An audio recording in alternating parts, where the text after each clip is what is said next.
롯데자이언츠의 야구 이야기 나눠보는 시간입니다. 거인사생 부산 MBC 염종석 야구 해설위원님 전화로 만나보겠습니다. 안녕하십니까? 안녕하십니까? 예, 반갑습니다. 자 위원님, 롯데자이언츠가 지난주 NC 키움과의 경기에서 모두 2승 1패 위닝 시리즈를 거두었습니다. 지난주 경기 전체적으로 어째 보셨습니까? 투수와 타자들의 어떤 이런 박자가 맞다고 할까요? 네. 그러니까 투터 밸런스가 맞다 이런 얘기를 하는데 타자들이 조금 많이 점수를 많이 뽑을 땐 뽑고 또 침묵할 땐 침묵하고 했지만 또 침묵할 때는 투수들이 또 잘 막아줬고 예. 아주 전형적으로 참 야구가 되는 집안이다 할 정도. 지난주 4승 2패는 참 좋은 기록이었는데 단지 아주 조금 아쉬운 건 그리고 이제 NC 키움 최하위권이지 않습니까? 그렇죠. 예. 예. 내심 5승 6승 하면 좋은데 어쨌든 지금 4승 2패를 기록하면서 3위 굳건하게 유지하고 있는 한 주가 됐습니다. 예. 지금 위원님 말씀하신 것처럼 야구가 되는 집안이다라는 말이 참 기분 좋고 맞는 말이라는 생각이 드는데 지난주 선발 투수들의 성적을 좀 살펴보겠습니다. 박세웅 선수 걱정 많이 했었는데 좀 살아난 모습을 보이면서 6이닝 0실점, 실점 없이 좋은 모습 보여줬고 간보아, 데이비슨, 이민석, 나균환, 박세웅 또 계속해서 이렇게 좀 선발 야구가 되는 모습을 보여주고 있거든요. 그런데 이제 문제가 데이비슨 선수입니다. 목요일에는 9점이라는 득점 지원을 받고도 조기 강판이 됐었는데 결국에는 피승조까지 충출돌이 됐었고 보면서 외국인 투수인데 이닝 히터 역할을 너무 못하는 거 아닌가 이런 생각 들었거든요. 어떻게 보셨습니까? 투수 전체의 어떤 1, 2선발 보통 다 팀마다 1, 2선발은 외국인 선수지 않습니까? 예. 예. 팀 전체 투수력의 50% 이상을 차지하는 1, 2선발인데 특히 이닝 얘기를 하셨는데 저는 1, 2선발은 시즌이 끝난 후에 평균적으로 한 게임 몇 이닝을 던졌나 이건 중요하다고 생각하거든요. 예. 결국 1, 2, 3선발이 이닝을 좀 많이 끌어줘야 결국에는 지금 롯데가 약점으로 지목되고 있고 지금 시즌 막판에 좀 부하가 오지 않겠나 하는 중간 개투진이 좀 원활하게 돌아갈 수 있는데 지금 간보아 선수는 그래도 이닝을 보게 되면 6이닝 이상의 어떤 평균 6이닝 이상의 투구를 하고 있는데 예. 조금 데이비스 선수가 좀 약하다는 거는 지금 롯데로서는 어떻게 좀 기로에 있는 것 같습니다. 이 선수를 데리고 1, 2선발, 이 데이비스 선수가 2선발 역할을 결국에는 포스트 시즌에서 해줘야 되는데 과연 데리고 가야 되나 아니면은 바꿔야 되나 하는 요즘 언론에 워낙 많이 나지 않습니까? 그렇죠. 예.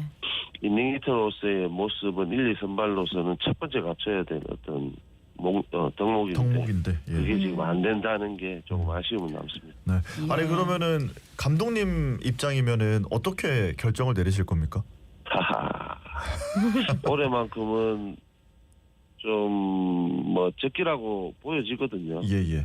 매년 좀 잘하다가 미끄러지고 하긴 했지만 지금 현재 이제 4위, 5위와의 기록이 5게임, 6게임씩 차이가 날 정도로 좀 이렇게 좋은 어떤 성적을 유지하고 있는데 네. 지금 40게임 남았습니다. 40게임 남았을 경우에는 지금 3위는 충분히 할 수 있다 생각하거든요. 예. 위로 치고 올라가느냐 4위한테 좀 쫓기느냐 차이인데 충분히 좋은 쪽으로 생각할 수 있는 상황이기 때문에 네. 제가 감독이라면은 요청을 할 것 같습니다. 아마 김태형 감독도 요청을 했을 거예요. 그러니까 언론에 계속 바꿔야 되지 않겠나 하는 얘기가 흘러나오고 있지 않습니까? 아마 예. 어느 감독이라도 지금 상황에서는 데이비슨 선수의 어떤 교체 카드는 어느 감독이든 요청을 할 것 같습니다. 예. 자, 그러고 포수 유강남 선수 요즘 타석에서는 맹활약을 펼치고 있지만 도루 허용률이 너무 높습니다. 물론 도루 허용이 포수만의 문제는 아니고 투수에게 더 큰 책임이 있다고 하지만 유강남 선수의 도루 저지율이 리그 최하위급인 것은 사실입니다. 지난 수요일 경기를 보면 도루 4개를 허용했거든요. 안 뛰던 선수들도 뛰고 더블 스틸을 당하고 그러다 보니까 실점도 하고 투수도 흔들리고 그렇더라고요. 이 포수의 도루 저지에 대해 위원님 어째 보십니까? 최근에는 이제 우리 롯데 투수뿐만 아니고 사실은 뛸 것 같다 하면서도 조심스러운 어떤 주자들의 움직임이 있습니다. 예. 제가 봐도요. 네. 그만큼 투수들의 어떤 견제 능력들 그리고 우리가 쿠세라 하죠. 어떤 타자가 나오면 직구는 어떤 포지션이 세트 포지션이 된다. 변화구는 또 어떤 포지션이 된다. 이런 게 어느 정도 쿠세가 나오는데 예. 그걸 지금 그래도 우리나라가 많이 발전을 했습니다. 투수들이 다 같은 포지션에서 변하고 싶고 던지기 때문에 사실 최근에는 좀 도루를 시도하는 횟수도 예전에 비하면 좀 많이 줄어들었지 않았나 생각할 예, 정도로 예. 네네. 투수의 어떤 견제력도 좋아졌는데 네. 지금 유광남 선수의 어떤 도루 허용률은 투수의 문제도 문제지만은 뭐 본인 스스로 좀 송구의 어떤 정확성, 네.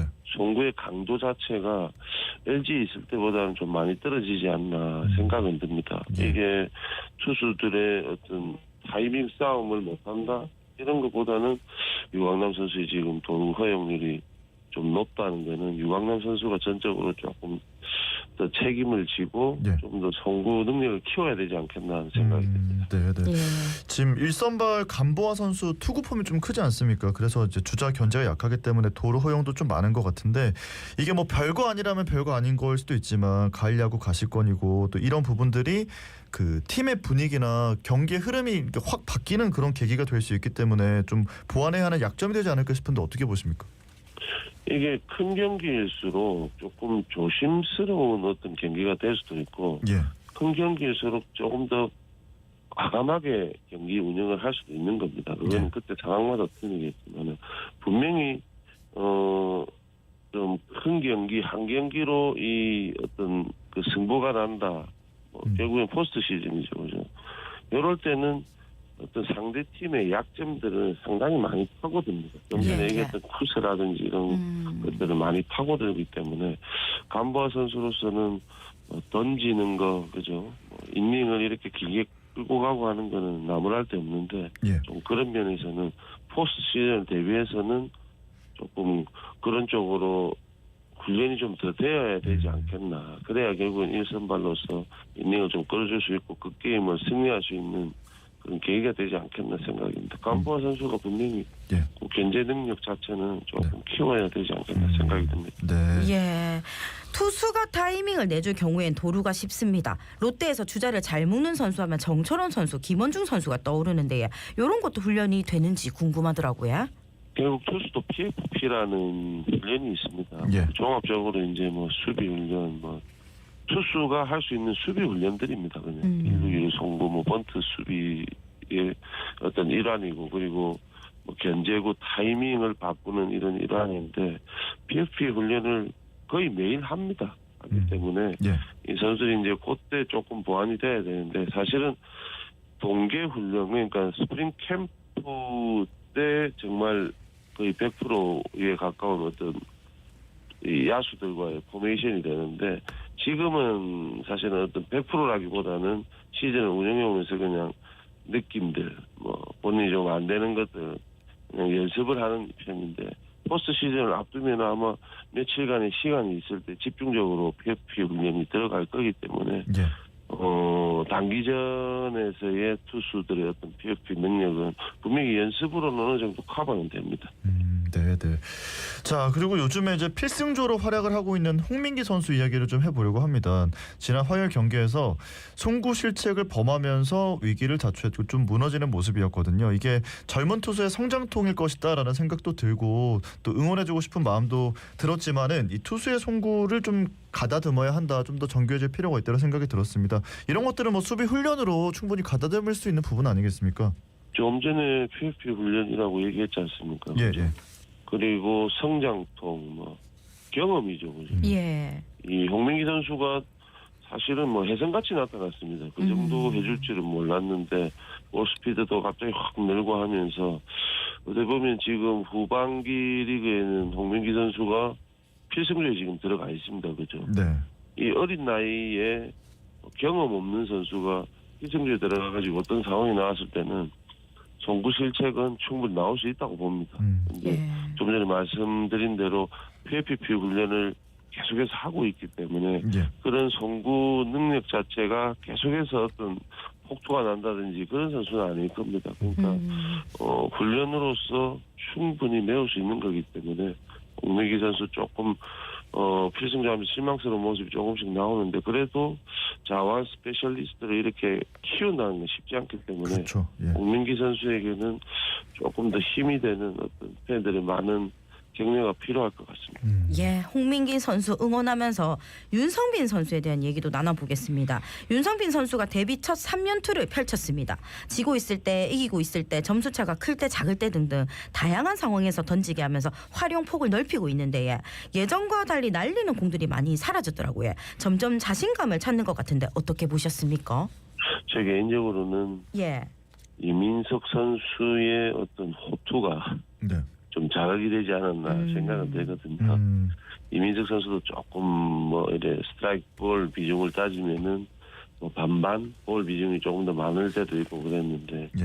첫째는 이민석 선수의 어떤 호투가 조금 자극은 된 것 같고 그리고 김태형 감독이 물론 윤성민 선수 이러면은 뭐 선발 자원이 더 좀 큰 쪽으로 생각이 드는데 그렇죠. 예. 지금 선발에 어쨌든 외국인 2명하고 잘 돌아가고 있지 않습니까? 네. 이민석 선수가 이제 거의 한 자리를 축을 맡고 있는데 윤성민 선수가 파이어블러라는 스피드를 가지고 있는 선수이기 때문에 김태형 감독도 뭐 포스트 시즌을 겨냥한 아니면 내년 시즌을 겨냥한 이 윤성민 선수의 활용도를 네. 어떻게 지금 활용을 하느냐 하는 그걸 찾기 위한 어떤 방법이라고 생각하는데 네.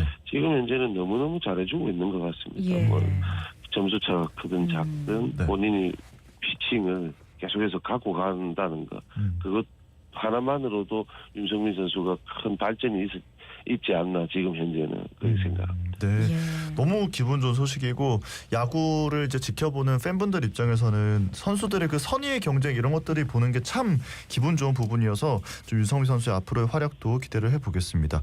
자, 그리고 지난주부터 롯데가 리드오프 중견수로 장두성 선수를 내세우고 있는데요. 뭐 공격 주로 특히나 수비 부문에서 좀 안정적인 모습을 보이고 있습니다. 장두성 선수 어떻게 보고 계세요? 참 장준 선수가 작년까지 뭐 백업 선수로의 역할, 솔직히 뭐 대수비, 대주자 요원 이 정도로 지금 생각이 그렇죠. 드는 선수인데 예. 올 시즌에 이제 황성민 선수의 어떤 부상으로 인해서 장두성 선수가 기회를 잡았는데요. 너무너무 잘해주고 있습니다. 예. 물론 타석수의 어떤 뭐 지표를 가지고 얘기한다는 건 조금 조금 안 좋은 그 상황이 있겠지만은 작은 타석 중에서도 그래도 그만큼 해줬다는 거 그죠? 예. 주전 멤버로 스타팅 라인업으로서 해줘야 될 아주 큰 비중을 갖고 있는 리드오프 역할을 너무너무 잘해줬어요.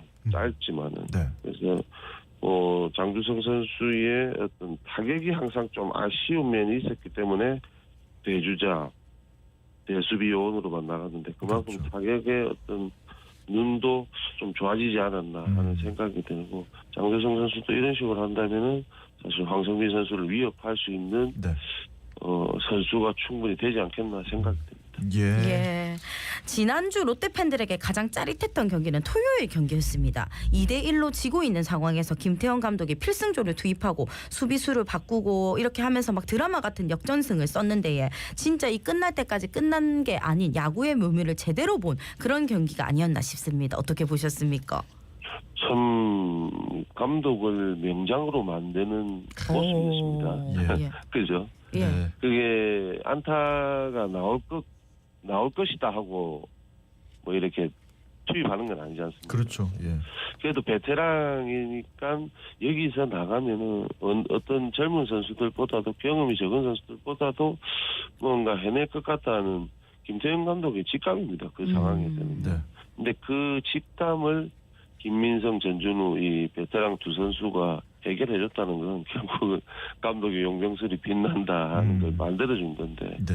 참 베테랑 선수라는 게 그날도 분명히 뭐 이렇게 팬분들께서 보셨지만은 베테랑 선수의 중요함은 그 경기에서 다 나왔다고 봅니다. 그렇죠. 베테랑이라는 거는 전준우 선수는 지금 뭐 4번 타자, 5번 타자 사실은 마당새 역할을 해주고 있습니다. 예. 타석이나 수비나 이런 데 봐서는요. 그런데 김민성 선수는 사실은 조금 벤치에 있는 시간도 더 많았고 뭐 백업 요원으로도 뭐 쓰이고 했는데 필요할 때 정말 해주는 게 베테랑 선수인데 그날 하루만큼은 김민성, 전준우 선수가 베테랑의 어떤 모습이고 어떤 플레이를 해야 된다는 거. 감독의 기대에 이런 부응을 해야 된다는 모습을 보여줬다는 게 정말 그날 9회 역전승하면서 통쾌했는데 네.